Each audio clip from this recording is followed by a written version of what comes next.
investigation being sought? Chris, at the moment, I can't say what it is, but it could be treated as a potentially lethal weapon. That is all received, thank you. Very much. I'm recording now, just so you know. Stand by for a briefing then. We've got an IC1 male, black hoodie, blue shorts, armed with what believes to be a pistol. Right, kill the lights now. Next right, right, right.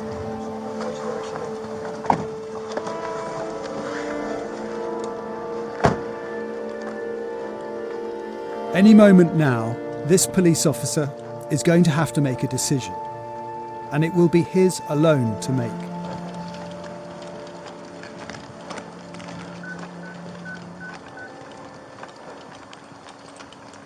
We've been inside the Metropolitan Police's Firearms unit at a time they've been under intense scrutiny.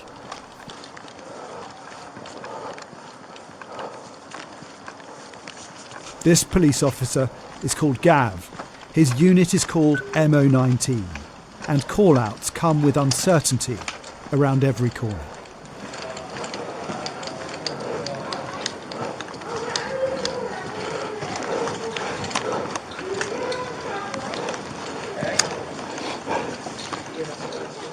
Get in the f***ing gun, please! Get in the gun! Drop the gun! Drop it! We want to get into the head of a firearms officer, understand the pressures, the training, and how they make split-second, life or death decisions. When we shoot to neutralise a threat. Yes, there is a likelihood that they may prove fatal. Police officers are there to maintain the law. You shoot these young black men on the streets. How is that lawful and proportionate? Did you have doubts about doing this job? For me, yeah, absolutely. I don't come to work to be charged with murder and sent to prison, you know?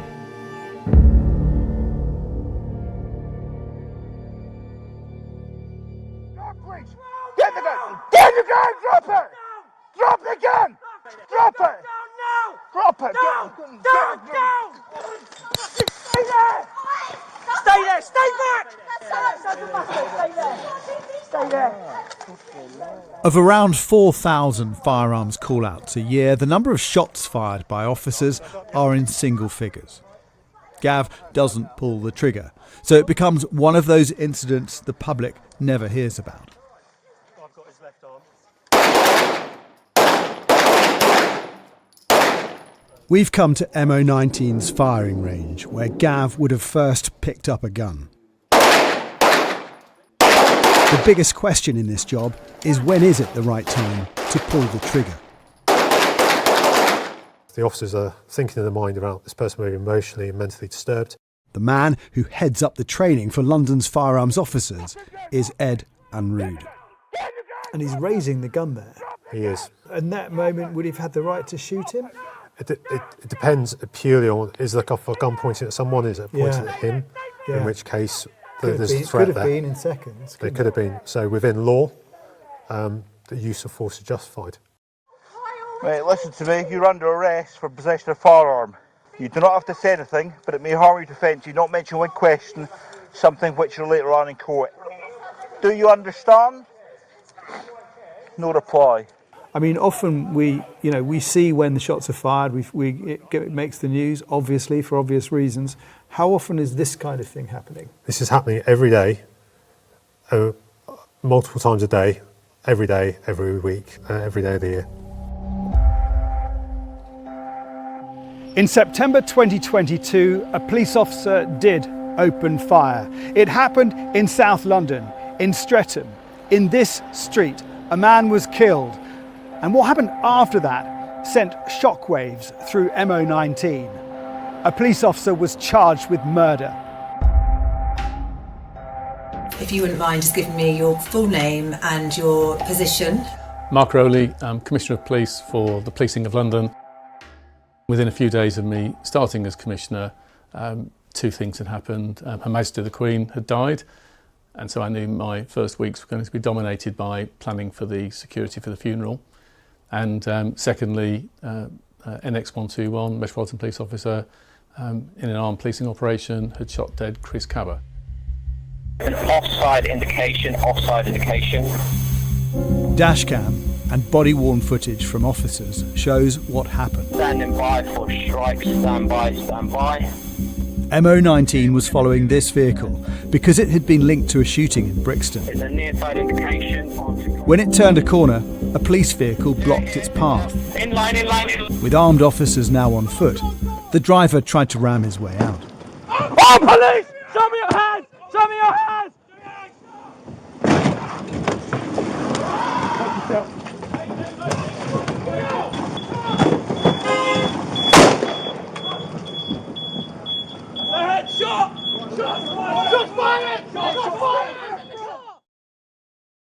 The driver, 24-year-old Chris Kaba, later died in hospital.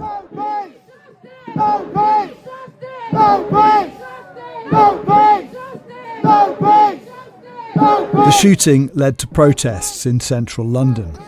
Among them, the Kaba family, their grief still raw, and the anger around them palpable. When is the Metropolitan Police going to stop killing black men in cold blood?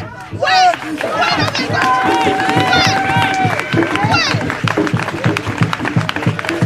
What do we want? Justice. And when do we want it? Now. They marched to the police headquarters at Scotland Yard, protesters calling for the police officer who'd opened fire to be charged with murder.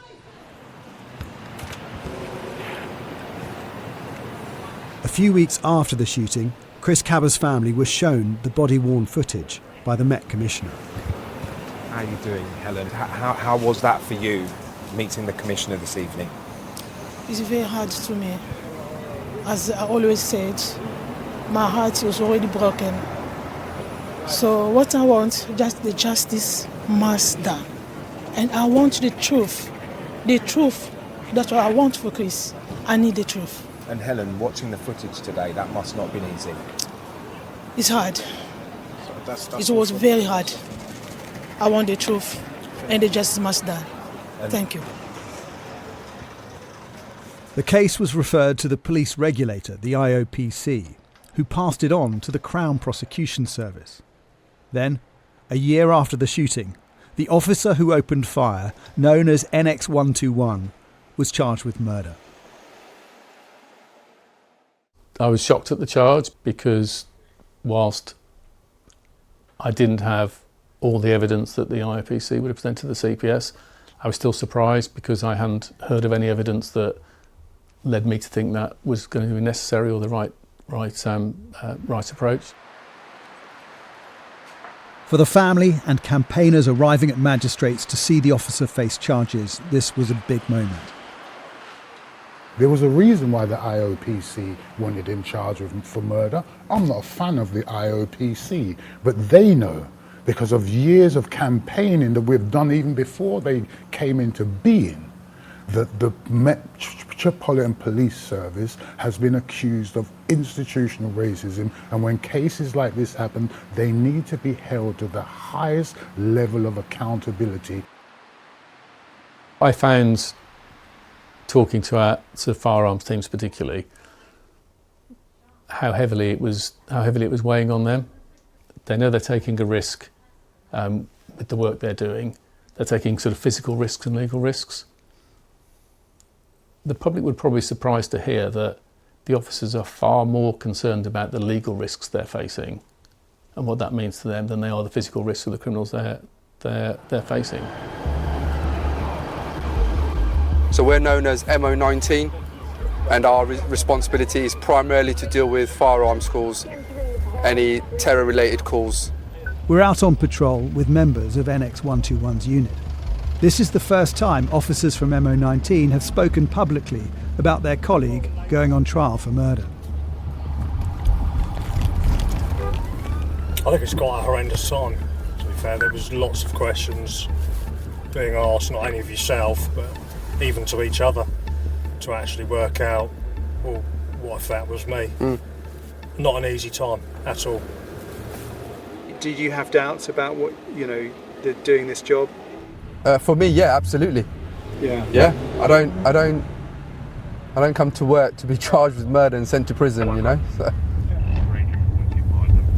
But the flip side to that is you've got unarmed colleagues dealing with some dangerous people, needing the support and backup. So if no one's going to do that, that's not fair for them. Can officers requesting assistance from an FRD to recover some sort of firearm-related material?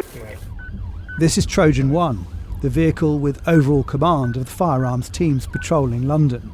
These officers have allowed us to show their faces, but asked not to be named. We don't get paid any extra to do what we do. There's no bonus payment, there's nothing.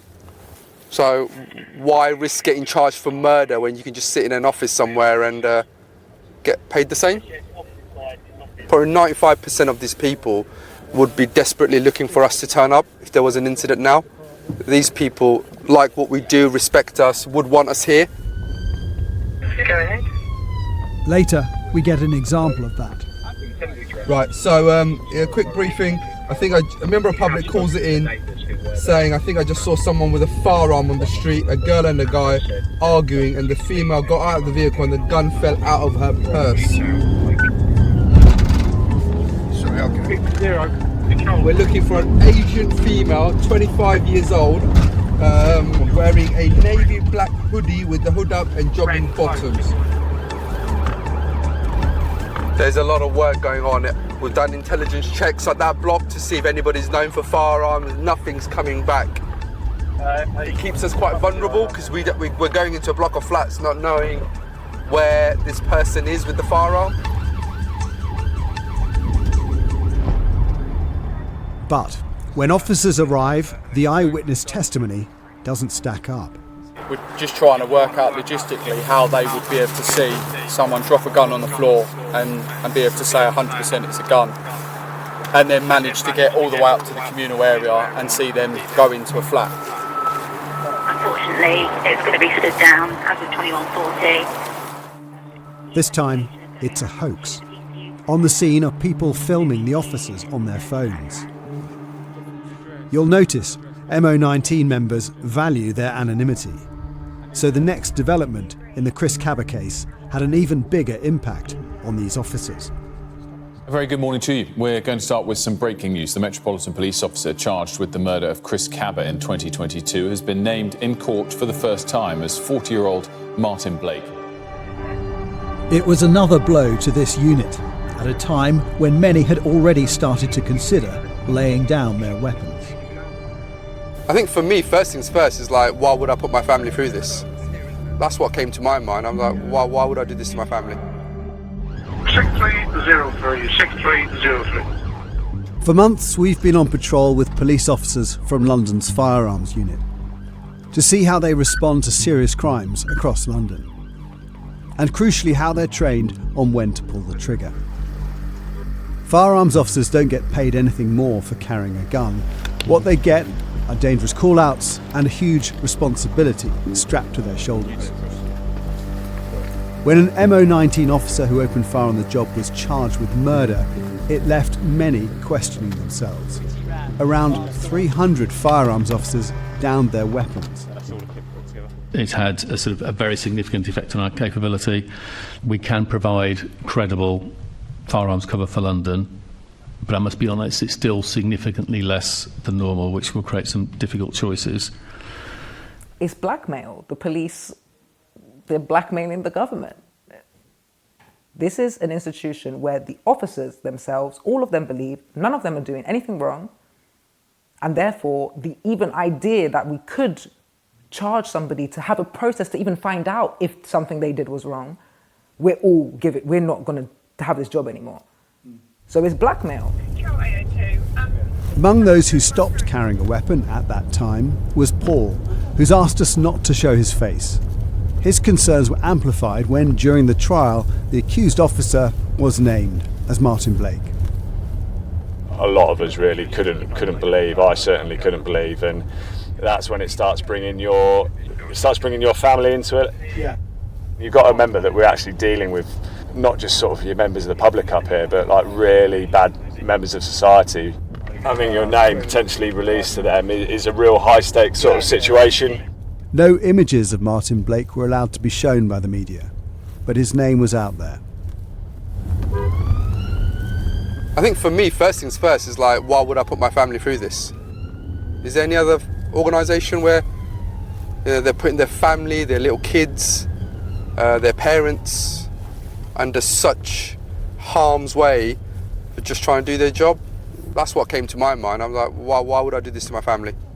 Also known as Itch, this is Chris Kaba, the man who was shot in his car, seen here in the light grey coat and balaclava. He was a member of a street gang called 6-7, a well-known drill music artist. His collective rapped about gang rivalries.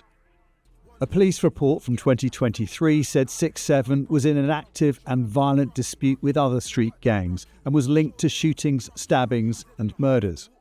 In terms of him being named, we were very concerned about that. I will still refer to him as NX121, very concerned about that because of the threats that brings to him. If you're taking on dangerous criminals, then there are risks that those criminals want to exact revenge on the officers involved.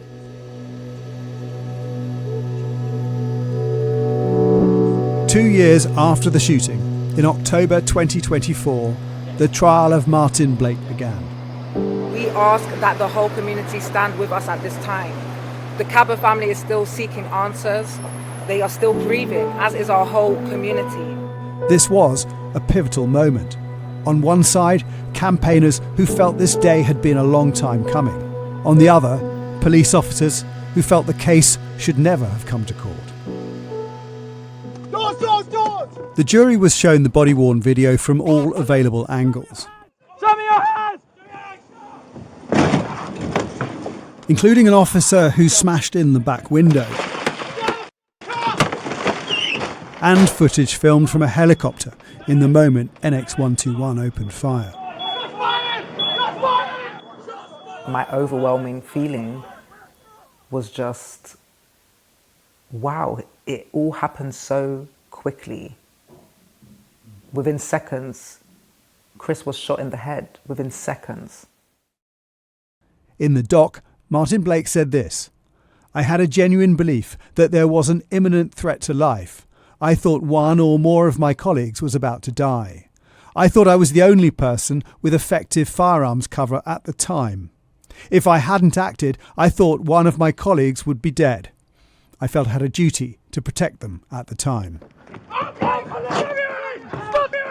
The prosecution argued his statement was at odds with what was seen in the footage. Mind them, he's going to try and go. That when Chris Kaba reversed into the vehicle behind, he was so boxed in he couldn't have reached a lethal speed. And that the vehicle was stationary when the shot was fired.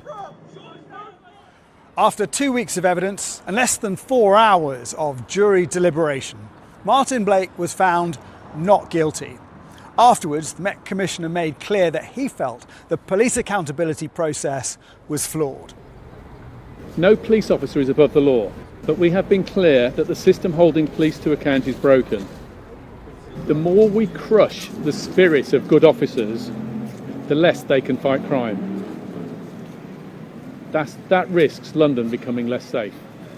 No justice! No peace! No justice! No peace! But there was a different mood outside the Old Bailey. It hurts to be told you are disposable. It hurts to be told you don't have any value in this society. After the verdict, the judge allowed this CCTV to be made public. The blue arrow shows Chris Kaba entering a club in East London. It's 6 days before he was shot by the police. Other members of the 6-7 gang are there too.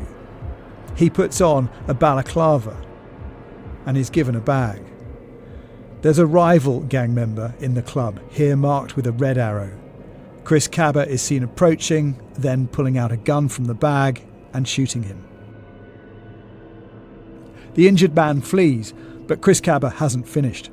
He puts the gun back in the bag and, still masked, pursues his victim outside. He shoots him again, leaving him with a bad leg injury. The jury didn't see this, but for many this added weight to their decision, further cementing the justification for Martin Blake's actions. It felt to me as if there was quite a widespread aha moment where it all made more sense in terms of the violent background of Chris Kaba and the officer's judgment that he was under such threat. It all started to make more sense, I think, to the public. 3 members of 6-7 were later found guilty for their involvement in the shooting, and had he lived, Chris Kaba would have stood trial alongside them. The media went mad about Chris and Chris's antecedents and what he was up to after the case. But at the time that Martin Blake shot that young man, he didn't even know it was Chris Kaba behind the wheel. No. He didn't know who was behind the wheel. If Chris Kaba was doing anything wrong on that day, which again he wasn't, he was just driving a car, they say he did things the day before, then you arrest them and you use due process, lock them up and send them to prison by all means. It has worked in making wider public sentiment about Chris essentially say, well, this is not somebody that we think is a desirable person, therefore it's for the best that the police killed him. Regardless of whatever they want to share about Chris, he's still a human being. He's still somebody that deserves to have a life. We do have a legal system. We don't have capital punishment. We don't have the death penalty. No racist police! No justice for peace! Post-trial, the Kaba campaign continued. Martin Blake still faced the prospect of a misconduct hearing. For him, life was still on hold. For his colleagues, the job never stops. 3 to 5 people entered their house with knives and hockey sticks looking for someone. And each Trojan unit is able to assist etc. Multiple calls to police saying someone's been shot, and they found a male that's very badly injured. So a group of boys with balaclavas and knives are currently underneath the bridge. We find in our time with the firearms team, the call-outs are relentless. Are you ready for a briefing? Yep. So there's a fight in progress, someone's been stabbed. Oh, listen to it. Listen to it. Yeah, we have 2 victims, both with injuries to the hand, stab injuries to the hand. Officers on the streets have streams of intelligence and remote support. But the big decisions are in their hands. The firearms officers on the ground, it's always their decision. You know, that decision around exactly what force is used. The job for the team here, for people like me as a strategic firearms commander, is to give them the best possible information available to inform that decision. So you're pretty much always walking into a pretty dangerous situation? Yes. Spontaneous, high threat situation, yeah. So how are these police officers trained for that? We're about to get a unique insight.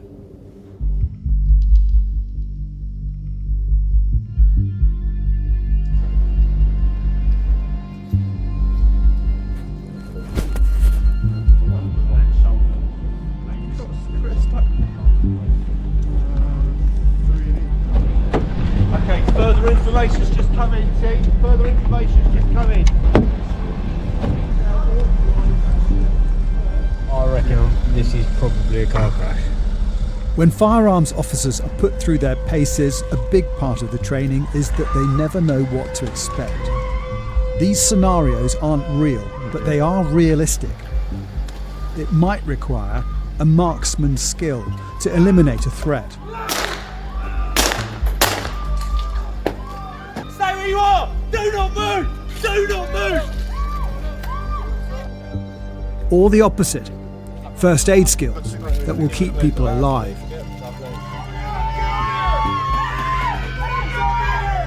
The training scenarios can range from a gunman on public transport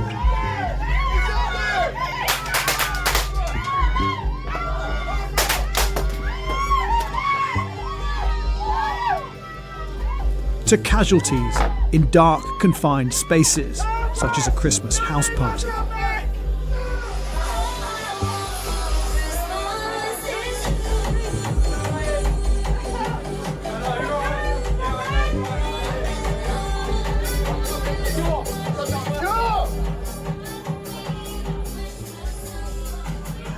What kind of person is right for this job? So the person who's right for this job is someone who's a good police officer. That is it, bottom line. Very good at talking to people, very aware of their surroundings, situational awareness.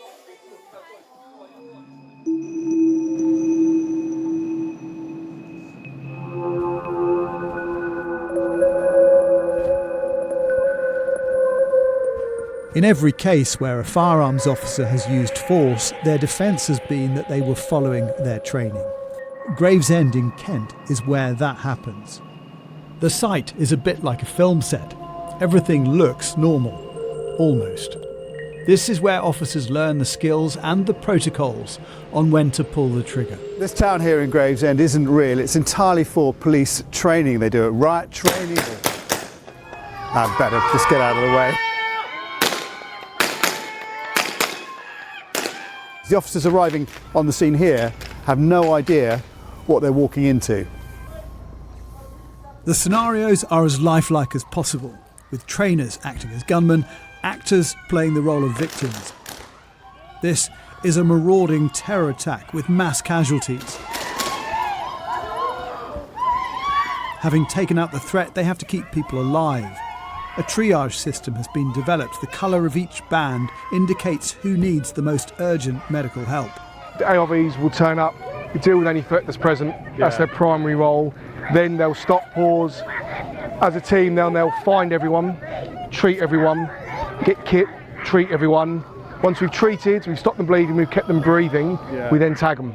So then when another units arrive, whether that's police officers or ambulance service, they can look out and see every red, which is a P1, we need to get them help straight away. So P1s are priority ones, people that are going to die quickly. P2s are people with injuries, which are non-life threatening straight away. P3s walking wounded. We don't want them just to walk off straight away because they might have internal injuries we need to look at. And then the silvers are the whites and non-breathing.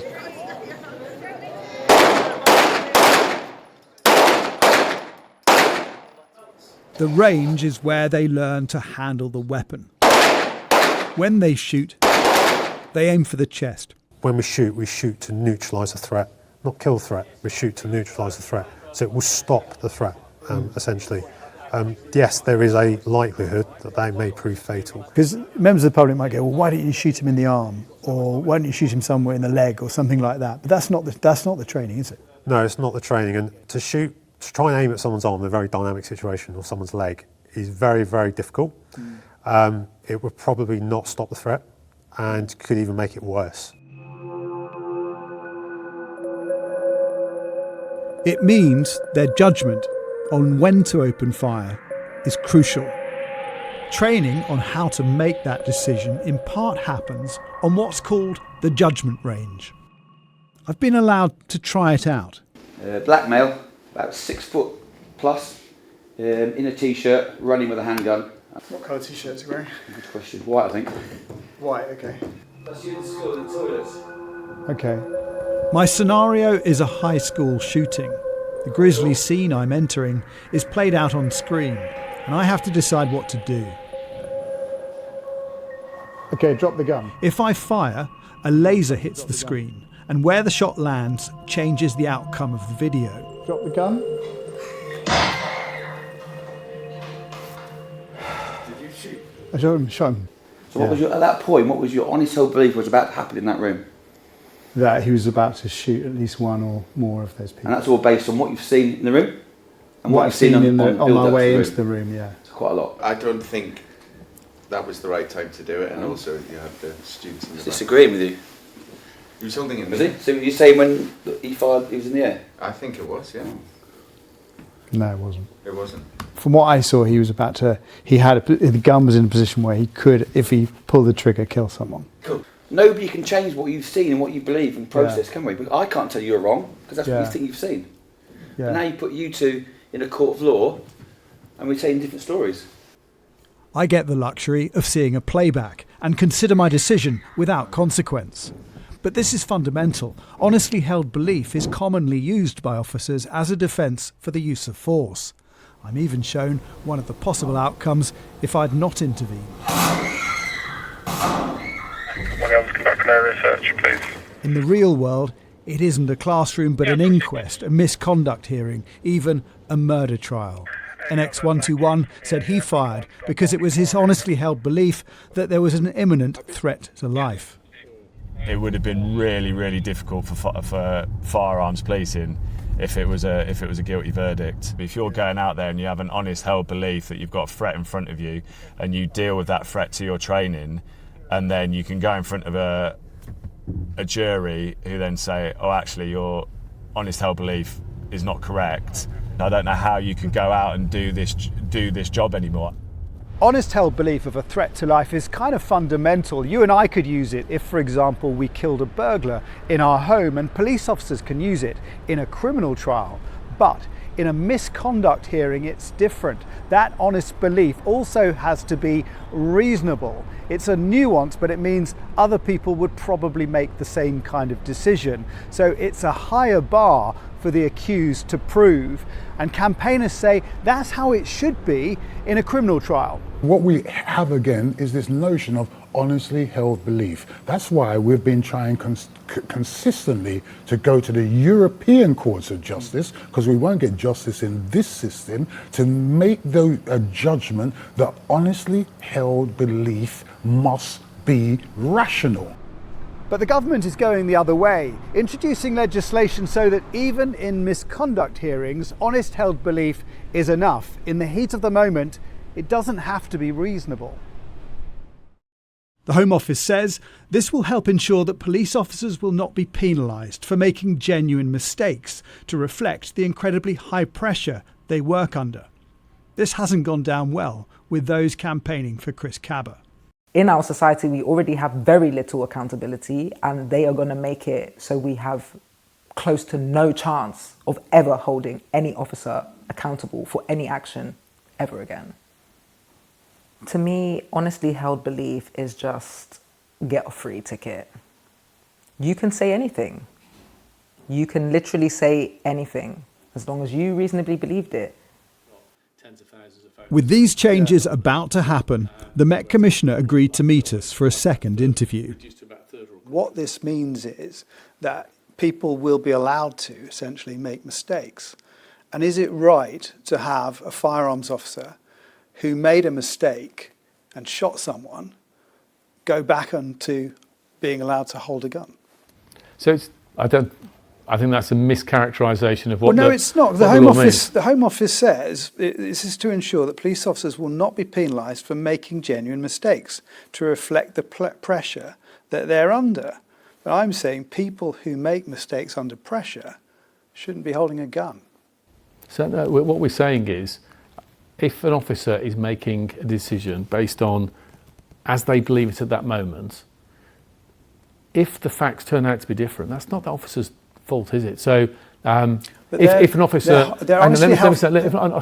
so we've got lots of intelligence. You're an armed criminal. You're planning to rob a bank. You get challenged by and you're believed to carry a gun and having a holster under your arm. You get challenged by armed officers. They shout armed police. They put your hands in the air. If you put your hand in your jacket, they're almost bound to assume he's going for a gun. They have to assume that, otherwise, if they wait to see a gun, it's too late, they're going to be dead. And then it's a reasonable, honest held belief. Yeah, that's the point, is that honestly held belief has to be reasonable, But if it turns out you weren't holding a gun, then somebody might say that's a mistake. But based on what the officer knew, it's not a mistake. That's the point. Based on what the officer knew, it's a perfectly reasonable thing for them to have done. A man or woman who's prepared to run towards danger, confront armed criminals, and make those split-second decisions. If we're going to judge them as a sort of armchair critic, months later, on like pouring through hours and hours of CCTV footage again and again and again, that cannot be a way to treat dedicated professionals. Martin Blake's case was put on hold while the government reviewed the proposed legal test change. Then, during the making of this film, the new legislation came into force, and as a result, Martin Blake's misconduct case was dropped.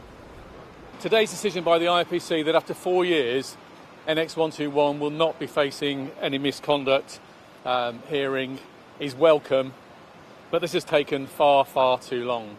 On the idea of an honestly held belief, if a police officer can't trust in his instincts and decide it's my honestly held belief that that person poses a threat, then they can't do their job, can they?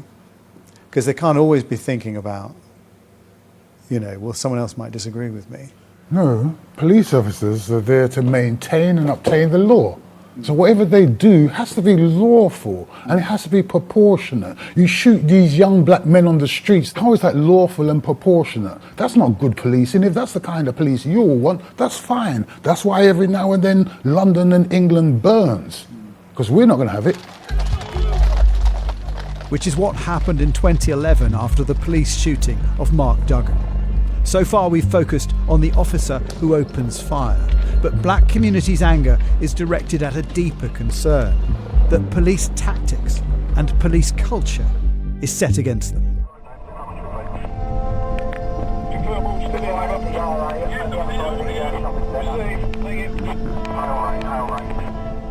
April 2005. Unmarked police cars follow a VW Golf.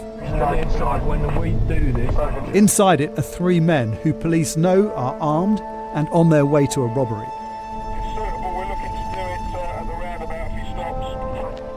They conduct what is known as a hard stop, boxing in the vehicle. Then a police officer opens fire 8 times, killing one of the occupants, Azelle Rodney. 3 guns were later recovered from the VW, although an independent inquiry found Rodney was not holding a gun when he was shot. The police officer, Anthony Long, was charged but cleared of murder. 6 years later came the police shooting of Mark Duggan, also following a hard stop. He'd been travelling in a taxi with a gun. It triggered the London riots. And in 2015, Jermaine Baker was shot dead by the police. He'd been waiting in a car to ambush a prison van. Chris Kaba then was the 4th fatal police shooting of a black man in a vehicle in just over 20 years. It's a dangerous tactic, and people have lost their life as a result. But a key point is not just the so-called suspects that are then on edge. The officers themselves are on edge. They're creating so much commotion that they themselves are not in a clear frame of mind.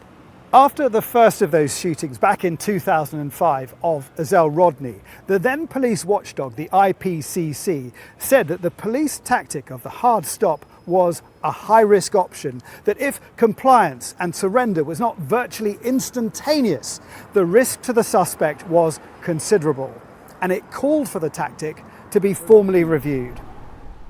But 10 years later it emerged that that formal review hadn't happened. It wasn't reviewed at the time. Has it ever been reviewed? It's been looked at several times. So has it been I'm formally surprised you're reviewed? bringing up sort of a comment that was made 21 years ago. So well, because you commented on it in 2014, saying perhaps it should have been reviewed when you were assistant commissioner. Yeah, and we did look at it, and we concluded it was still a necessary tactic. So that's why I said it's been reviewed. We, with our intelligence gathering techniques, we will from time to time get information that A has collected a gun and is heading to the other side of London to exact some armed retribution on B. We're going to run an operation at that point to stop that car, intercept, arrest the individual, seize the firearm and put him in prison for a long time. We do that regularly.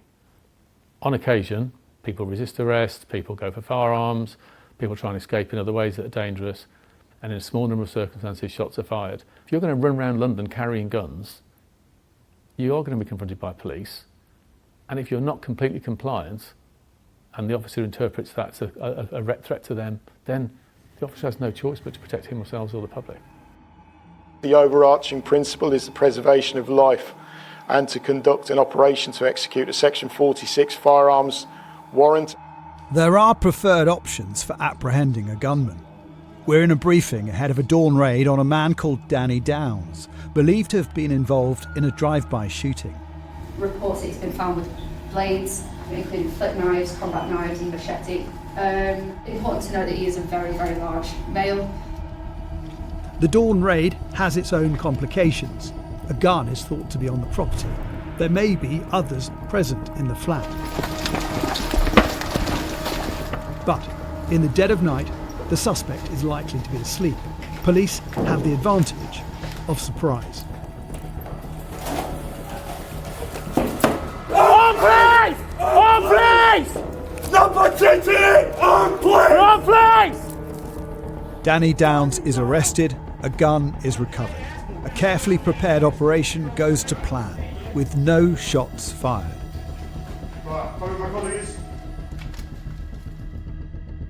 In the last decade, MO19 has been involved in around 40,000 operations, in which 130 shots were fired, 80 of them at terrorist incidents.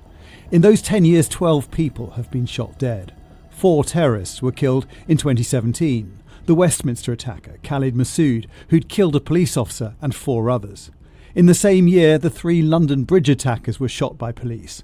The terrorists killed 8 people. Police fired 50 shots in that incident. Another terrorist, Usman Khan, who killed 2 people, was shot dead on London Bridge in 2019. Since then, fewer than 5 bullets a year were discharged by Met police officers, none last year. In 2024, Bryce Hodgson was shot dead. The convicted stalker threatened officers with a sword and a loaded crossbow. Most controversial was the single shot that killed Chris Kaba in 2022. We have a history of the black community and police, right? A long history where black people are killed in disproportionate numbers to anybody else on this planet. The issue of race is threaded through this story. It has dogged the Met for decades, since the Macpherson Review in 1999 found institutional racism in the force. In 2023, a report by Baroness Louise Casey found the same problem, and the Baroness was particularly scathing of the Firearms unit. Was race a factor then in the death of Chris Kaba? That's the only thing he really saw. That it was a black person behind the wall. Yes, and the idea that we live in this society where our analysis, even subconsciously, quickly, our perspective of race doesn't somehow influence how we view people. Would he have seen this person as risky or as threatening if they were white? If you read Baroness Casey's report, which I hope people do, you would be shocked at what they do day to day, how they go about talking about the public, how that influences their behavior. What have they done to address the institutional racism over the last 20 years, tangibly, and what material impact has that had? These are questions I would have for this commissioner. Campaigners have said Chris Kaba wouldn't have been shot if he was white. What do you say to them? It's just not true. If you look at the court case, for example, so the officer was prosecuted and acquitted very quickly by a jury. There was nothing presented in the court case whatsoever that this case had anything to do with race. Officers are going out day in and day out making split-second decisions. Race is not a factor in that. What is the force doing to combat racism within? So we are the toughest we've ever been on standards. We've removed 1,500 people from the organisation, from the Met, in 3 years. That's to a complete different order to anything else that's been done before, for misogyny, racism and other things. So we're being ruthless on standards because we really care about that and public trust matters. We've tried to get into the head of a firearms officer, and one thing they know is that to open fire outside of this training area comes with prolonged scrutiny. On police! Show your hands! Show your hands! Shots fired! Martin Blake's case took 4 years to resolve. Similar cases have dragged on for up to 10 years. All agree the process is broken, but disagree on what needs to change. So the call we're going to now is saying that he's seen someone running out of a premises that's covered in blood and he's been stabbed. In our time with the Firearms unit, we've seen the unpredictability of their daily working lives. So as they've done the emergency search, they found a female who is safe and well, but they've now found a male who's been stabbed inside the premises.